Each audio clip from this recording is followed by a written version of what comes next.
Hello बच्चों, पिछली video में मैंने आपको व्यंजन के बारे में पढ़ाया था। मैं आशा करती हूँ आपको व्यंजन अच्छे से समझ में आ गए होंगे। आज की वीडियो में हम स्वर की मात्राओं के बारे में जानेंगे।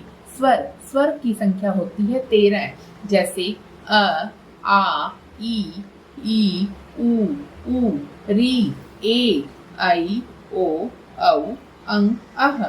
स्वर की संख्या होती है 13। भगवान ने जब स्वरों का निर्माण किया और उन्होंने उसको धरती पर उतारा तो वो बोले, हे भगवान, हम धरती पर आकर करेंगे क्या? भगवान बोले, मैंने तुम्हें धरती पर किसी लक्ष्य के लिए ही उतारा है। मैं तुम्हें ऐसी चीजें दूंगा जिससे सब जगह तुम्हारा मान बढ़ेगा, तुम्हें जाना जाएगा। स्वरों ने कहा, ऐसा आप हमें क्या देंगे? भगवान ने कहा, मैं तुम्हें कुछ ऐसी मात्राएं दूंगा जिससे सारी दुनिया की बोलचाल की भाषा में, लिखने की भाषा में हर जगह तुम्हारा प्रयोग होगा।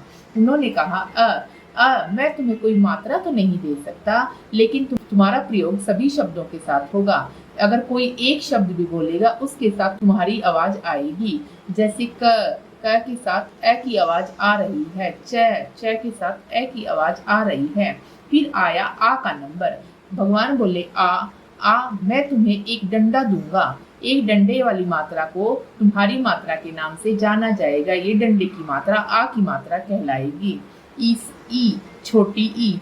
भगवान ने कहा, उल्टे हाथ से अपनी चोटी को पकड़ना, ये तुम्हारी मात्रा होगी। ईख, सीधे हाथ से अपनी चोटी को पकड़ना, तो ये तुम्हारी मात्रा होगी। इसे बड़ी ई की मात्रा कहा जाएगा। ऊ, जैसे कि बनावट के हिसाब से दिखाई दे रहा है कि इसकी मात्रा आगे की साइड जाएगी। बड़ा ऊ से ऊन, इस ऊ की मात्रा पीछे की साइड जाएगी।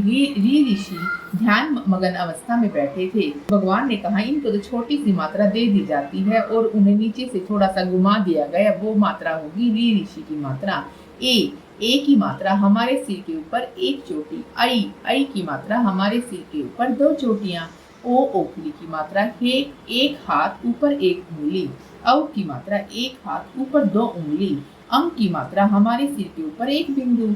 अह की मात्रा हमारे पेट के ऊपर दो बिंदु। आशा है आपको मात्राओं का ज्ञान हो गया होगा। अब मैं आपको बताऊंगी इन मात्राओं का प्रयोग कैसे किया जाता है। जैसे क हमने लिया क के साथ किसकी साउंड आ रही है? ए की। क के साथ किसकी साउंड आ रही है? ए की। जब क के साथ आ की मात्रा लगाई जाती है तो इसका मतलब हो जाता है का। क के साथ ए की मात्रा लगाई जा रही है, इसका मतलब होता है का। क के साथ छोटी ई की मात्रा लगाई जा रही है, इसका मतलब होता है की। क के साथ ई की मात्रा लगाई जा रही है, इसका मतलब होता है की।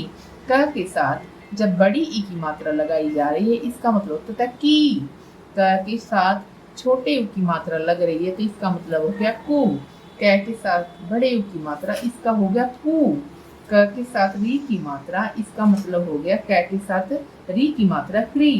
क के साथ ए की मात्रा के। क के साथ ऐ की मात्रा कई। क के साथ ओ की मात्रा कौ। क के साथ औ की मात्रा कौ। क के साथ अंग की मात्रा कंग। क के साथ अह की मात्रा कह। इस प्रकार नेक्स्ट ख को लेंगे, ख को भी ए की जगह प्रयोग करेंगे तो ख, उसके साथ अ की साउंड आ रही है। ख को आ के साथ प्रयोग करेंगे, उसके साथ होगा खा। ख को ई के साथ प्रयोग करेंगे, वहां आएगा खी। ख को बड़ी के साथ प्रयोग करेंगे, खी। ख को ऊ के साथ खू। ख को बड़े के साथ खू। ख को री के साथ खी। ख को ए के साथ खे। ख को ऐनक के साथ खई। ख को ओ के साथ खौ। ख को औ के साथ खौ।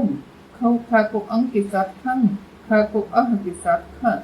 ऐसे ये सभी शब्दों के साथ, जैसे ग, गा, गी, गू, गु, गिरी, गे, गई, गो, गौ, गंग, गह, ऐसे सभी शब्दों के साथ, सभी व्यंजन शब्दों के साथ इन सभी मात्राओं का प्रयोग होता है।